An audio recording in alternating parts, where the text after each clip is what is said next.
परंतु आता भाजपनं नवीन फंडा काढलाय, त्यांना विरोधकच चालत नाही. तुम्ही लोकशाहीच मानत नाही, तुम्हाला कोणी उभं राहिलेलं चालत नाही, त्याला दबाव दडपशाही करून माघार घ्यायला लावायची. त्यातून त्या दबावाला न भीता कोणी उभं राहिला तर त्याला तिथं जाऊन दम द्यायचा. सर्वसामान्य मराठ्यालाही तिकीट दिलं नाही, सर्वसामान्य अमित कुलकर्णी सारख्या ब्राह्मणालाही दिलं नाही. तिकीट दिलं पंचकुळे, तुम्हाला जे पंचकुळे लागते त्याला तिकीट सर्वसामान्य तिकीट नाही. तुम्हाला नगराध्यक्ष पद चालवणारा माणूस पाहिजे. काय आलाय रे, काय काम आहे रे, हे बघ त्याचं ते बोलणारा पाहिजे. कारण जनतेला तुम्ही गुलाम समजता.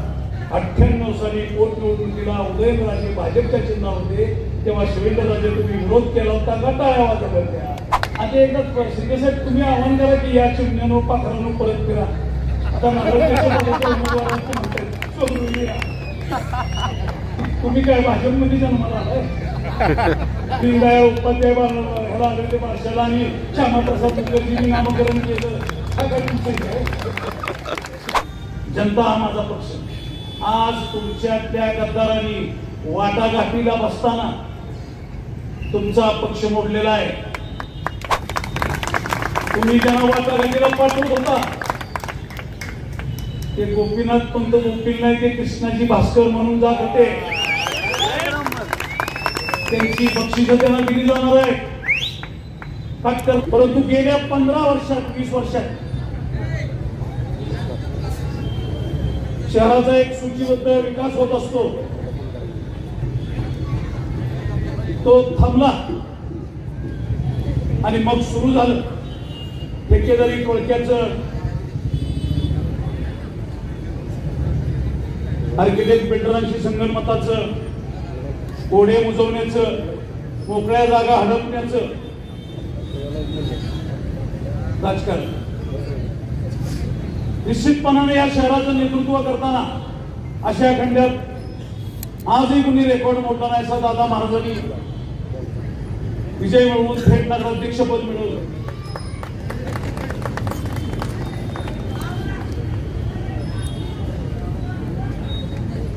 नगरपालिकेत लोक कामाला लावले, एसटी महामंडळात त्यांना संधी मिळाली, शेकडो लोक कामाला लावले. त्यानंतर स्वर्गीय श्रीमंत छत्रपती अभयसिंह राजेंना संधी मिळाली. त्यांनी विकासाची दूरदृष्टी ठेवून अजिंक्यतारा कारखाना असो, अजिंक्यतारा सूतगिरणी असो, महिला बँक असो, अजिंक्य बाजार असो, दूध संघ असो, शेकडो लहान मोठ्या संस्थांचं जाळं विकलं, हजारो हातांना रोजगार दिला. MIDC त्याच वेळेला कारखाने येत होते, नावारूपाला येत होते. आज इथे बरेचसे टॉप गेअर सारखे, कविचू सारखे, कुपर सारखे कारखाने चालू आहे. परंतु त्या बाजूकडे बघत असताना ह्या अलीकडच्या 15, 20, 25 वर्षात फतेजा गेली, अरिस्टोकार्ड गेली, डॉक्टर बेग गेली, शेकडो कंपन्या बंद पडल्या, कोयना प्रिस्टेट गेली आणि तिथं उभे राहिले भाड्यानं देण्याचे गोडाऊन, मंगल कार्यालय, हॉटेल. आणि म्हणून आजच्या ह्या सत्तेतनं काय साध्य झालं याचा लेखाजोखा मांडायचा. मी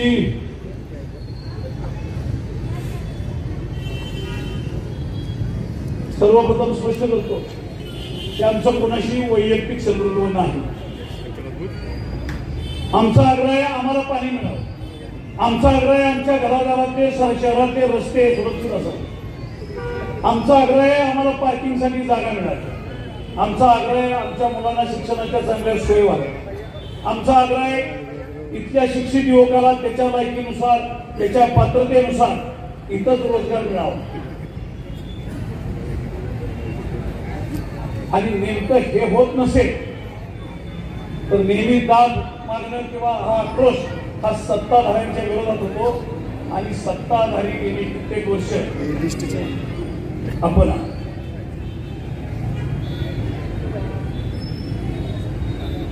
ही पक्षी लढाई अशासाठी नगरपालिकेत त्याच्यात पक्ष आणायची खरं कारण नाही. परंतु आता भाजपनं नवीन फंडा काढलाय, त्यांना विरोधकच चालत नाही. सगळीकडे डबल इंजिन ट्रिपल इंजिन, म्हणजे केंद्रही तुमचं, राज्यही तुमचं, हेही तुमचं. बांधवांनो, लोकशाही म्हणजे लोकशाही या शब्दाचा अर्थच विरोधकाचा आवाज इथं असणं. कारण राजेशाहीत ती सोय नसती, हुकुमशाहीचा आवाज उठवता येत नाही, तो गायब होतो माणूस. परंतु लोकशाहीत आवाज उठवता येतो आणि म्हणून लोकशाहीचं महत्व आहे. आज त्यांना विरोधक चालत नाही. आपली आलेली लोकशाही ही डॉक्टर बाबासाहेब आंबेडकरांनी लिहिलेल्या घटनेच्या अधिकारातून मिळालेला आपल्याला अधिकार. तुम्ही लोकशाहीच मानत नाही, तुम्हाला कोणी उभं राहिलेलं चालत नाही, त्याला दडपशाही करून माघार घ्यायला लावायची. त्यातून त्या दबावाला न भीता तुम्ही उभं राहिला तर त्याला तिथं जाऊन द्यायचा, बघून घेतो म्हणायचं. आणि म्हणून विरोधक नसतील, विरोधक तुम्हाला उणिवा दाखवण्याचं काम करतात, विरोधक तुम्हाला सूचना करतात, विरोधक जनतेत काय प्रतिक्रिया आहे ते दाखवतात. कारण सत्ताधाऱ्याचं असं असतं, त्याच्याभोवती खुशमस्करी, दलाल, कंत्राटदार यांचाच कंपनी टोळी असते. आणि म्हणून कसं कामाचं वाटोळ होतं, पैसे आले पण जगात ग्रेड सेपरेटर कसा नसावा, म्हणजे चांगल्या चाललेल्या वाहतुकीला अडथळा कसा व्हावा, त्याचं उदाहरण नाक्यावरचं. दिवसातनं 6 वेळा कोंडी होती. जे भुयारी गट हे केले त्याला कोणी वापरतच नाही. त्यात घुसला तर त्याला बाहेर पडता येत नाही. फक्त कराडकडनं कडून येणारी वाहनं आणि एसटी स्टँड कडून कराडला जाणारी वाहनं एवढ्याची सोय सोडली तर असून अडचण नसून खोळंबायचं ग्रेड सेपरेटर होता. तीच अवस्था भुयारी गटार योजनेची आहे. कोट्यवधी रुपये खर्चून त्या भुयारी गटार योजनेचं 1 लिटर पाणी वाहत नाही. सर्वात त्याची शोकांतिका अशी की आपल्या बेगर सोन जवळ गटार योजनेचं सगळं पाणी जमा होणार होतं. त्या दृष्टीने पाईपलाईन तिथं ते शुद्धीकरण प्रक्रिया करून ते पाणी नदीत सोडलं जाणार होतं. आज ती जागा न मिळाल्यामुळं आता जागा मिळाली ती सीबीसीच्या बाजूला. सगळ्या पायपा टाकल्या, त्याचा उतार तिकडे आहे, तिकडं पाणी येऊ शकत नाही. मी आमदारांना, महाराष्ट्र मंत्र्यांना, आमदार म्हणजे महाराष्ट्र शासनाच्या प्रतिनिधींना त्यांची जेव्हा केव्हा सभा होईल तेव्हा भुयारी गटार योजना नक्की पूर्ण कधी होणार आणि नक्की त्यातून पाणी कधी जाणार याची तारीख देण्याचं आवाहन करतो. दुसरं असंच एक काम, ते बोडोलीचं तळ, म्हणजे वरून येणारे ओढे बुजवायचे, त्या ओढ्याच्या 1 क्षमतेच्या पाईपलाईन पुढे टाकायच्या आणि आपल्याला विरोध करणारं गाव कसं बुडवायचं त्याचं उत्तम उदाहरण बोडोली तळ्यावर तुम्ही जर गेला तर बोडोली नाक्यावरचे व्यापारी, दुकानदार, बाधित लोक सांगतील. आज साताऱ्यात ओढा शिल्लक ठेवलेला, त्यामुळं आर्कशाळेच्या तिथं पाणी घुसलं बघा 2 वर्षापूर्वी. त्याच्यामध्ये पाणी घुसलं की देशमुख कॉलनीत सुद्धा पाणी घुसलं. पठाणमिटांच्या बंगल्यात जागाच ठेवलेली नाही ओढ्याला पाणी द्यायला, कोणी कामच करू शकत नाही. आणि मग विकासाचा भूलभुलैया हे नुसतं 200 कोटी आणले, 300 कोटी आणले, 500 कोटी आणले. मला सांगा, एक साताऱ्यातल्या चांगल्या रस्त्याचं हे 2 वर्षापूर्वी झालंय, आज चांगला आहे असं एका रस्त्याचं मला नाव सांगा. मी विरोधकांना जाहीर आवाहन करतो की त्यांनी 2 वर्षापूर्वी, 3 वर्षापूर्वी झालेल्या एका चांगल्या रस्त्याचं नाव सांगा. पण नुसतं तेवढ्यावर थांबत नाही.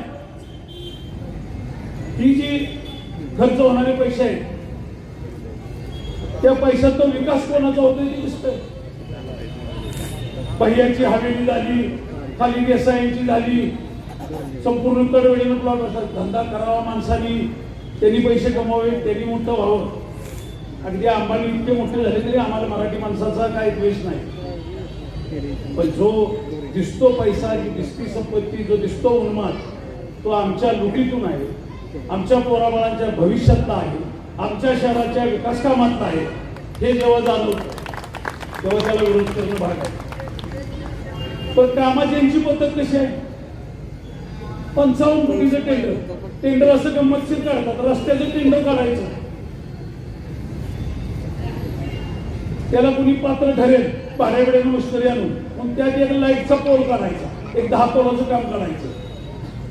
आता रस्त्याचा सिव्हिल वर्कचा ठेकेदार लाईटचा केंद्रवाला नसतो, लाईटचा केंद्रवाला ह्यांचा ठेकेदार नसतो, आणि मग ती ठराविक 2-3 लोकांना कामं ती 9-10% अभाव म्हणजे कुठली स्पर्धा होऊ द्यायची नाही.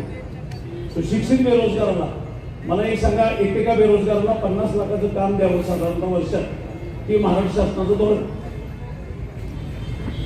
त्यानुसार त्यांनी जे 200-250 कोटीची कामं आणली म्हणतात, 50 लाखानं कामं दिली असली तरी 400 सिव्हिल इंजिनियर मुलांना आज 5-10 हजार रुपयानं पुण्या मुंबईत साईटवर म्हणजे साईट सुपरवायझर म्हणून कामं करतात, त्यांनाही संधी मिळाली असती, त्यांची उन्नती झाली असती. पण नाही, काम देसाई भंडारी बसले आणि मग त्यांच्याकडनं ह्यांनी 22% त्या पोरांनी ह्यांच्याकडनं काम विकत घ्यायचं, वर 17% GST भरायचा, साहेबाची कमिशन भरायची, आणि त्या 50% आज गरीब बिचाऱ्या कॉन्ट्रॅक्टरनं त्या कामाला काय नाही. उद्या कामाला काय झालं की त्याच्यावर आत्महत्या केल्या लोकांनी. साताऱ्यातल्या अजून बाकी आहे, कारण साताऱ्यात साहेब त्यांनी असं केले, काल परवाच महाराष्ट्र जीवन प्राधिकरणची सातारा नगरपालिकेला नोटीस आल्या 64 कोटी थकबाकी भरा, आणि ह्या ह्या वर्षात 1 रुपयाही नाही भरलेला. हे थकबाकी राहिली म्हणजे चालूचं काम आहे, चालूचं पेमेंट केलं पाहिजे, तेही केलेलं नाही. 25% पाणी कपात नगरपालिकेचं निवडणूक झाली की सातारकरांच्या मागे. आणि समजा तुम्ही विरोधकांना सत्तेवर दिलं, ते महाराष्ट्र शासनाकडनं येणारे पैसे पहिले ते 64 कोटी तिकडे भरले जातील अनुदानातले, आणि विकास कामाला पैसे शिल्लक. अत्यंत दुरावस्था करून ठेवले. कसलाही विरोध न करणारे ठेकेदारांच्या टोळीतले लुटमारीतले साथीदार असे अनेक आहेत.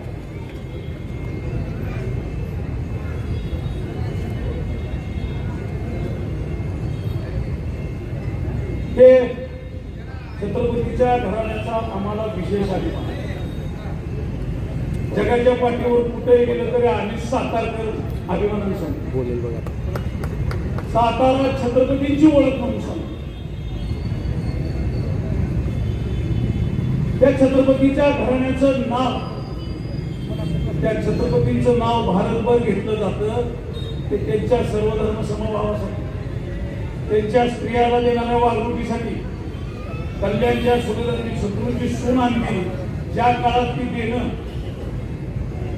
ही प्रथा परंपरा होती, तिला ठेवून घेणं ही प्रथा परंपरा होती. त्या काळात तिला आईचा दर्जा देऊन तिच्या म्हणजे साडी चोळी भरून पाठवणी करणाऱ्या छत्रपतीच्या आम्ही वंशीला आहोत. तुम्ही तर थेट वंशीला आहात.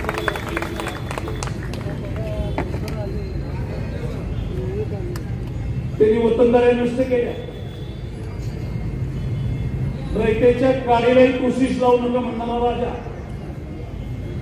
ज्याच्या शिकवणुकीनंतर त्याच्या मागणं 100 वर्षानं इब्राहिम खान गारदी पानिपतावर शहीद झाला.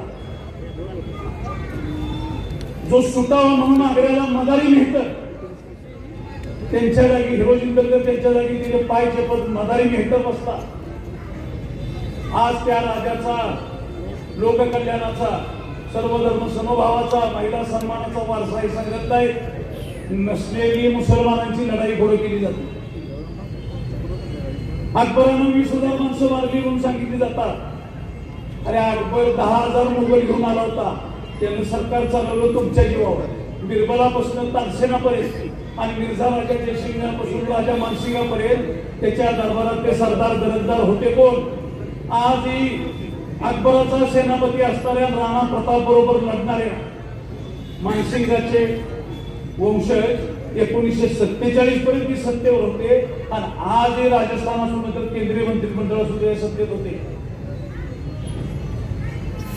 ब्रिटिशांना साथ देणारे शिंदे, होळकर, गायकवाड हे तुम्हाला आजही चालतात. पण तिथं शहीद झालेल्या माणसांचा ते केला जातो, ते बांधवांना चुकीचं नेरेटिव्ह पसरवतं. आज यांच्याकडे विकास कामावर बोलण्यासारखं नाही, आज यांच्यावर चांगल्या गोष्टीवर बोलण्यासारखं नाही. त्यांच्याकडे आहे हिंदू मुसलमान.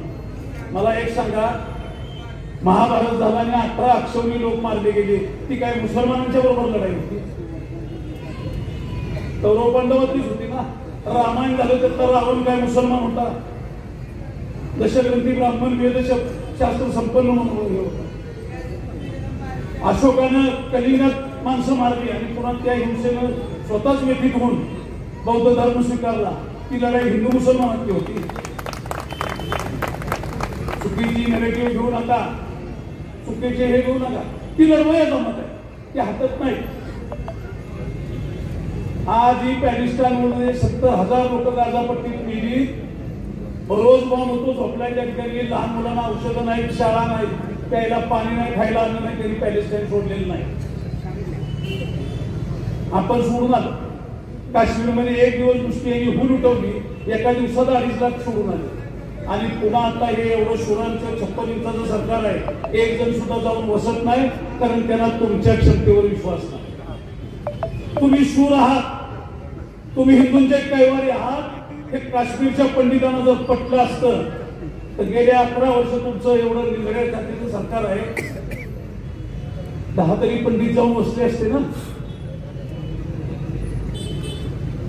आणि आज तुम्ही त्यांचे वंशज आहात. तुम्हाला राजेशाही देत आहे, तुम्हाला विरोध चालत नाही. आला की बघून घेऊ. आणि स्वराज्यावर चाल करून आलेल्या सुनेची साडी सोडी पाठवणी करणार कुठं?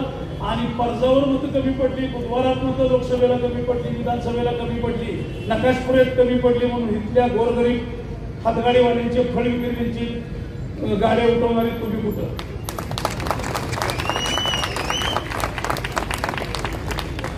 उत्तर त्याची द्या. शिंदे साहेब, आज तुमची साथ या शहराला लागलेली. पूर्वी हे सगळे असताना तुम्हाला इकॉनॉमीचे डोकवण्याचाही पक्षांतर्गत अधिकार नव्हता. आम्ही तो संघर्ष केलाय, विरोध करत राहिलो, विरोधाची किंमत मोजली.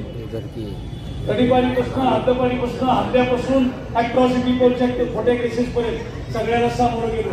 पण मी कोयनाकाठचा आहे. एकमेव जगातील नदी कोयना, तिच्या काठाला तीर्थक्षेत्र नाही. आम्ही गोष्टी सांगत नाही, आम्ही विरोध करतो. आणि आजपर्यंत कोयनेचा एकही माणूस वंगलेला नाही. शंभूराज देसाईंच्या पासून श्रीनिवास पाटलापर्यंत, बाळासाहेब देसाईपासून नरेंद्र पाटलापर्यंत माणसं वंगलेली नाही. आमचं मडं पडलं तर उचलून आमची भावकी तिकडं आमच्या गावाकडे जायचं. आमच्यासाठी सुतक पाळणारे तर कोणी नाही. माझं तर तुम्हाला आव्हान आहे, तुम्ही वाईट म्हणा, तरीपार म्हणा, गुंड म्हणा, बेताल म्हणा, काय म्हणायचं ते म्हणा, मी कबूल करतो. पण उद्या कधी तुमची सभा होईल, याची उत्तर द्यायची वेळ, त्या वेळेला मी मान्य करतो. त्यामुळे तुमचा वेळ त्यात घालवू नका. मी वाईट आहे का चांगला आहे सांगण्यात. जनतेच्या प्रश्नासाठी काय केलं, जनतेच्या प्रश्नांची उत्तर द्या. तुम्ही मोठ्या रानात घेतली हातात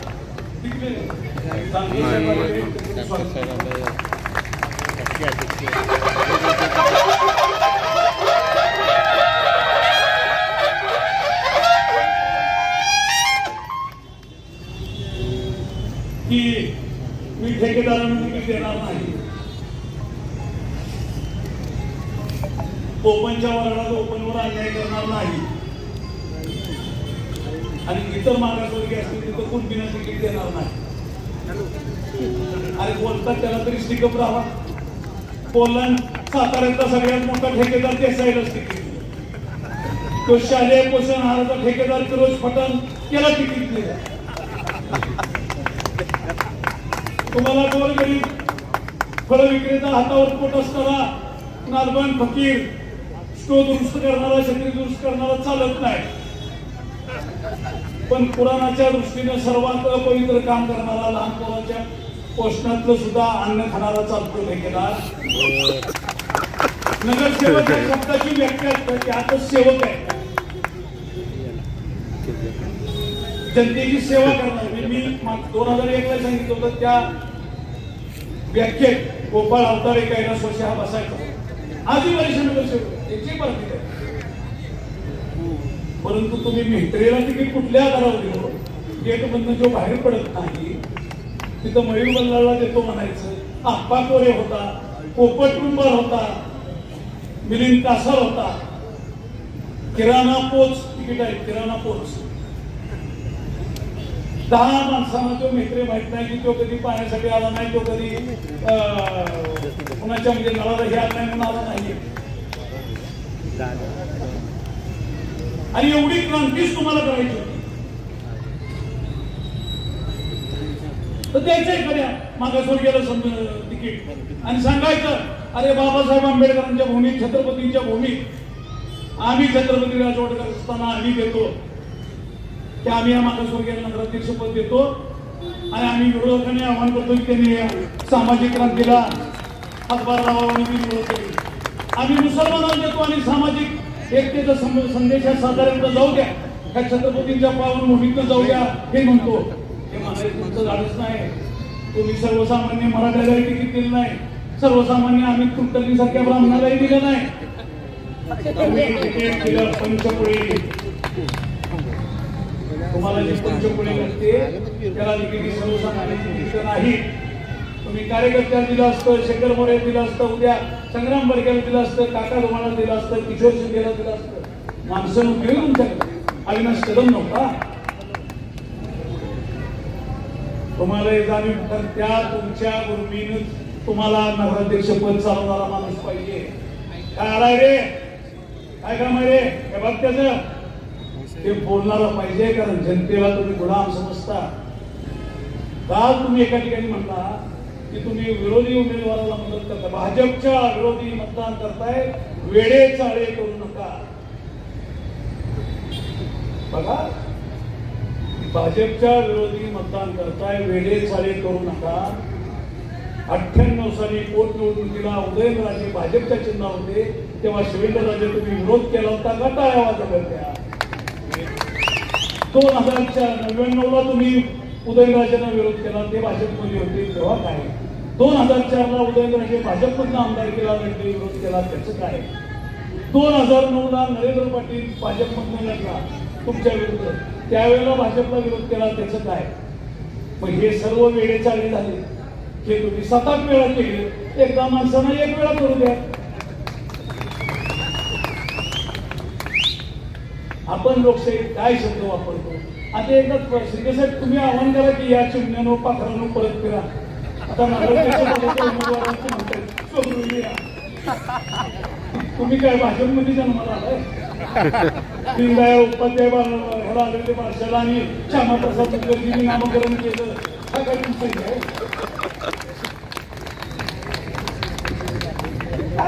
काहीही बोलतात, लोकांना मूर्ख समजतात.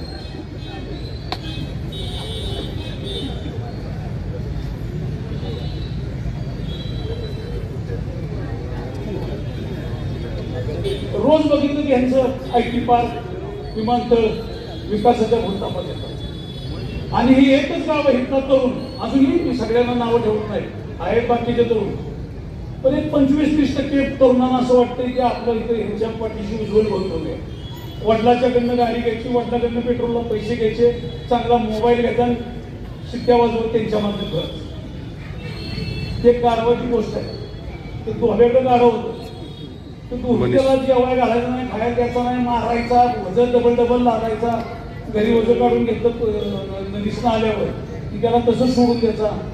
बाकीची आपली दुसरी गाडवं होती ते म्हणजे काय असा हा राकेशला सहन करत राहिले, तुला खायला मिळत नाही, तुला मार मिळतो,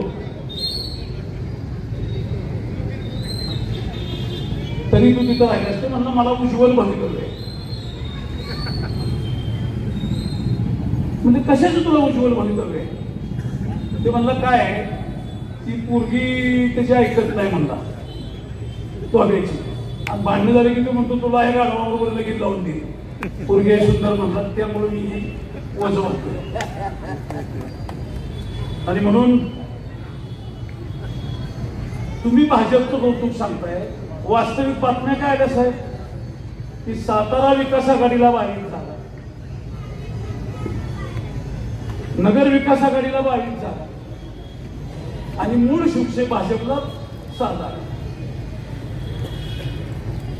म्हणजे बाहेर नाही एखाद्यानं घरात दार फटवावं, त्यानं काय की पाहुणा जरा थंडी आहे बाहेर का नाही माझी गाडी बंद पडली म्हणून त्याला आत घ्यावा, दिसतंय चांगलं चांगल्या घरचं दिसतंय. आणि त्यानं येऊन जेव्हा वाढताना आम्ही तर आलोय ते आमच्याकडे एवढं तुमच्याकडे तेवढं, आणि तुम्ही जी मूळ घरची आहे त्यांना एक मूद भात एक वाटी वरणाची राहिली तर डाळ खा. तेव्हा भाजप नव्हती आणि आता भाजप सांगताय. एकदाही यांनी इन्कार केला नाही की मविया नाही साविया नाही, आता आमचं हे आहे. उमेदवाराला दम देत आहे, चांगल्या चांगल्या वाड्यावाड्याचं नाही एकेका मिनिटात दम काढून देते. साहेब यांचं खरं कारण आहे, त्यांनी एक गोष्ट मान्य करावी लागेल, जलमंदिरनं थेट नगराध्यक्षपदात आजपर्यंत 3 वेळा जलमंदिरचा उमेदवार झाला. दादा महाराज तर आशिया खंडात विक्रमी मतानं आले, रंजना रावत झाल्या आणि मागच्या वेळेला माधवी कदम झाले. जलमंदिराच्या यशाचं श्रेय सर्वसामान्य माणसात होता. एकूण एक रिक्षावाला त्यांच्याबरोबर, नाभिक समाज त्यांच्याबरोबर, त्यातले 1-2 नगरसेवक, शिंपी समाज त्यांच्याबरोबर, त्यातले माळवली असोत आंबेडकर असोत नगरसेवक, माळी समाज त्यांच्याबरोबर, शेंडे असोत बनकर असोत त्यांच्याबरोबर, सोनार समाजातले घोडके असोत पंडित असोत त्यांच्याबरोबर. हे छोट्या गोपाळ मी मगशी त्याचं नाव घेतलं. त्या सर्वांची मोठ म्हणजे की मुस्लिम समाजातनं आली असो, कधी नाशिर असो, आदमभाई बागवान असो, त्यांची नावं घेतली पाहिजे ही मंडळी असो. बोगद्याकडे वडार समाज आहे, त्यातले चौगुले असो, पावड्या चौगुले असो, बाकीचे असो, म्हणजे ह्या सर्व माणसांना बरोबर घेऊन जाण्याची क्षमता दाखवली, हे दाखवली. त्यामुळे साताऱ्याने विश्वास टाकला, काही कामं झाली. पण आज ठरवून ही चौकट मोडली गेलेली आहे. मी उदयनराजेंना सावधगिरीचा इशारा देतो. तुमचं राजकारण पक्षावर अवलंबून नाही, तुम्हीच सांगितलं पक्षापेक्षा मी मानत नाही. म्हणजे राष्ट्रवादी तेच सांगत होते, त्याच्यापूर्वी काँग्रेसमध्ये आल्यावर तेच राष्ट्रवादी तेच आणि भाजपमध्ये गेले. जनता हा माझा पक्ष. आज तुमच्या त्या गद्दारांनी वाटाघाटीला बसताना तुमचा पक्ष मोडलेला आहे. तुम्ही ज्यांना वाटाघाटीला पाठवत होता ते गोपीनाथ पंत गोपील नाही, ते कृष्णाजी भास्कर म्हणून जात होते. त्यांची बक्षिसं त्यांना दिली जाणार आहे. काटकरला सेंद्रिय खत निधन सोडलेला आहे, बनकरसाठी नसलेला 16 सोडलेला आहे. फक्त उघडवू नये म्हणून ते अमित महिपालचा अर्ज ठेवला, हे मलाही विरोध केला. आता अमित महिपालला शिवेंद्र बाबांनी जर कची बाराखडी म्हणा घेतली, क करवतीचा सुद्धा किंवा कमळाचा म्हणायच्या आत तो अर्ज काढून येईल अशी आवश्यक त्याचा म्हणजे अर्ज राहिला. लोकांना पटण्यासारखं तरी सांगा. गणेश गोष्टीच्या बायकोचा अर्ज राहिला. आज 8 मध्ये त्यांचा विकास देशमुख भाजपची 1 सीट बरोबर घेऊन उघड प्रचाराला लागला. आज 4 मध्ये त्यांनी केलेली उभी सट्टेबाई त्या जमीनला घेऊन त्यांच्या विरोधात काम करतात. प्रत्येक ठिकाणी त्यांनी त्यांचा माणूस हे केला. 19 महिला इकडे तिकिटाला दिली आणि 6 पट्टे दिले. त्यातल्या ओपनच्या जागावर शेंडे यांची बदली लावली. म्हणजे विरोध होणार नाही. उद्या ती त्यांनीच म्हणलेली भारतीय जनता पक्षाच्या अंतर्गतची सातारा विकास आघाडीचं अस्तित्व शिल्लक राहणार नाही. 5-5 वर्ष काम करणारे प्रतापगडापासून पोस्टर लावणारे त्यांना तिकीट नाही, संघर्ष करणाऱ्यांना तिकीट नाही. ज्या मोरे भाऊकीनं एकसंघ गोडोली ठेवून आणल्याने मागच्या वेळेला म्हणजे अपक्ष उमेदवार पाडला ते गावठाण मोऱ्यांच्या विरोधात. काल कीर्तनांच्या इथे 1 नंबरला भाषण केलं. ते म्हणले प्रतिकाबा म्हणते काय पाकिस्तानात आलाय का? प्रतिकाबा म्हणते इथलाच आहे, इथंच कष्ट करून जगला वाढलाय, त्याच्या वडिलांनी गाभाड कष्ट केले आम्हाला माहित आहे. पण मग इंदरकर आणि कीर्तन काय आता बगदादला राहिला गेली का? तो जर पाकिस्तानात आला नाही तर कीर्तनांना इंदरकरांना तिथल्या गावच्या लोकांना बगदादला राहायला पाठवणे त्यांच्यात. बबन पाटलाच्या विरुद्ध तुमचाच उमेदवार उभे राहतात. तिकीट तुम्हीच देता, तुम्हीच विरोधात उभं करता. आणि ह्या खेळाचा हिशोब तुम्हाला येत्या द्यावा लागणार आहे.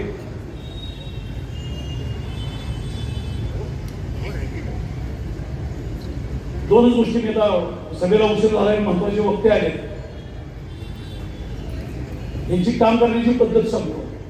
जुना आरटी ऑफिस ते दोन तीनच उदाहरण देतो. वाडेफाटा रस्ता झाला, त्याचा अजून फायनल लेअरिंग झालेलं. त्याची वाडेफाट्यावर 2 वडाची झाडं, रस्ता आवडलं, कोपर कॉलनीच्या अलीकडची वडाची झाडं काढलेली नाही. त्यांनीच माणसं उभी करायची, वृक्षमोडीला करून दाखवायचा. आता तो रस्ता पुरा झाला की 5 वर्ष त्या ठेकेदाराची जबाबदारी, त्याच्या खर्चाला दुरुस्त करण्याची. आता त्याला नवीन टेंडर काढायचं, चौकशी करण्याचं, त्याच्यावर 20 कोटी 55 कोटी टाकतोय मला. जिल्हा परिषद ते बॉम्बे रेस्टॉरंट रस्ता झाला, पहिल्याच पावसात वाहून गेला. ठेकेदाराला कसं तरी दुरुस्त करायला, आता 5 वर्ष दुरुस्त करायचे म्हणजे खाल्लेला त्याचाही पैसा आणि दिलेला पैसा वाकावा लागेल. आता त्यांनी नवीनच परवा मागच्या महिन्यात घोष खपा दिल्या, 19 कोटी रुपये त्या रस्त्याला आणले आणि कधी दिसला नाही असा रस्ता होता. कसलीही अवजड वाहतूक नसणारा मोना शाळेच्या समोरचा रस्ता कॉन्क्रीटचा केलाय आणि नवी मुंबई विमानतळाचा जो स्क्वेअर मीटरचा खर्च आहे त्याच्यापेक्षा जास्त पैसा नाही. कांदे साहेब म्हणतात काल नोटीस आल्यात साहेब अतिक्रमणाच्या कॅनॉलच्या लोकांना. मी शिवेंद्रराजेंना एकच आव्हान करतो की रोज त्या राधिका रस्त्याला वाहतूक कोंडी होते, शेतकरी जमाना अडतो, दवाखान्यात जाणारे लोक अडकतात, कामावर जाणारी मुलं अडकतात, शाळेत जाणारे हे अडकतात. दिवसातून 10 वेळा कोंडी होती. अतिक्रमण काढायची एवढीच हौस आहे तर तुमच्या मार्केट कमिटीच्या दुकानाचं ते जो बाजार केलेला आहे त्याच्या 5-6 पायऱ्या आहेत आणि दारूच्या दुकानाबाहेर जे 2-3 हे जे ठेवलेले आहेत ते गंमतच्या समोरच्या त्या ते तेवढं काढा. तेवढंच सांगा लोकांना की बाबा ह्या अतिक्रमणातल्या माझ्या पायऱ्यांनी आता काढतो. आणखी एक गंभीर गोष्ट सांगतो, माझ्या कॉलनीत आणि मी गेले 1 वर्ष संघर्ष करतोय, पण एवढं म्हणजे निगरगट्ट प्रशासन आहे. मुथाच्या खाजगी नावावर असणारा प्लॉट 43 नंबर त्याच्यावर फक्त बाग एवढं लिहिलं, उतारा त्याच्या नावचा दिसतो. त्याच्यावर 1,23,00,000 रुपयाचं शासनाकडनं मंजुरी यांची तिथं काम करून घेतलं. कंपाऊंड कुणाला देसाईच्या प्लॉटला, मुथाच्या प्लॉटला, त्याच्या प्लॉटला. ही जागा कुठलाही उपाय खर्च टाकता म्हणजे तुम्ही समाज मंदिर बांधता म्हणलं तर तुम्हाला सांगायचं की इथं ते बांधता येणार नाही, जागा आपली नाही. जागा नावावर दिली, जागा बक्षीसपत्राने दिली, जागा खरेदी करून दिली, जागा संपादित केली तर पैसे टाकता येतील. दुसऱ्या आता तिथं म्हणजे मूळ ठेक्यात चेंदी तिथं आता 7-10 कोटी कंपाऊंड बांधून घेतली नगरपालिकेच्या खर्चाने.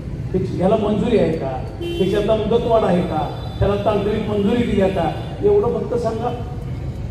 HDFC बँकेचं 1.5 लाख भाडं येतं काय जे करायला त्याला घरगुती दरानं आकारणी केली जाते आणि सर्वसामान्यांचे एखादा हप्ता आणि त्याचे 30 वर्ष हप्ता वसुली नाही, त्याला नोटीस काढत नाही.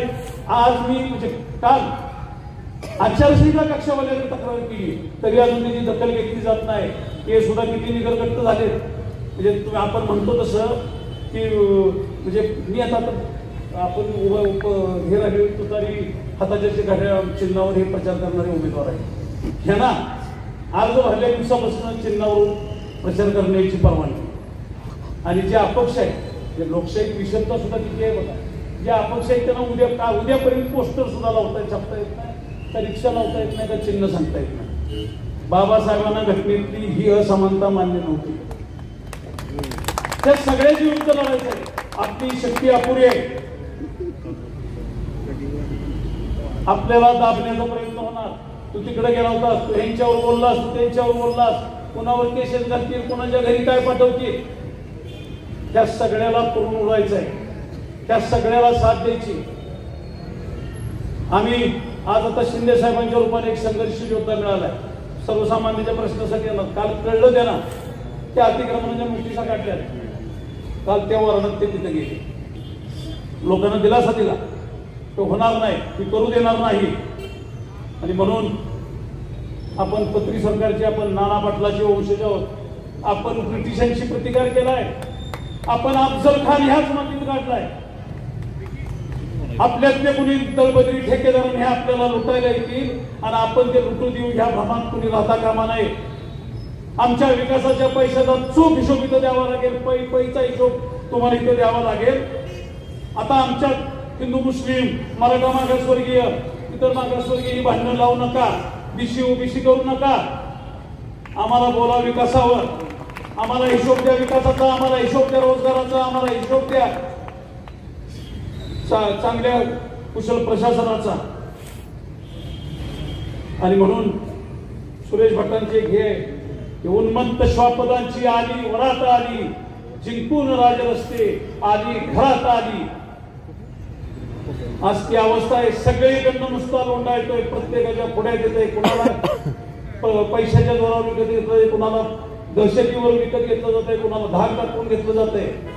परंतु त्याला मी आज इशारा देतो. हे असे आहे तरी हे असे असणार नाही. दिवस आमचा येत आहे तो घरी बसणार नाही. आणि म्हणून साहेब आज तुमच्या वतीनं तुमच्या साक्षीनं तुमच्या साथीनं सातारकरांना आम्ही शब्द देतोय. सगळ्यांची मोडतोड केली. पवार साहेबांची राष्ट्रवादी फोडली. बाळासाहेब ठाकरेंची शिवसेना फोडली. राहुल गांधींची काँग्रेस फोडली. परंतु शरद पवार 83व्या वर्षात लढायचे थांबलेले नाही. उद्धव ठाकरे थांबलेले नाहीत. राहुल गांधींचा संघर्ष चालू आहे. आणि म्हणून मोडून पडला संसार तरी नाही मोडला कणा. पाठीवरती हात ठेवून फक्त लढ म्हणा. फक्त लढ म्हणा. फक्त लढ म्हणा. बोला रामकृष्ण हरी.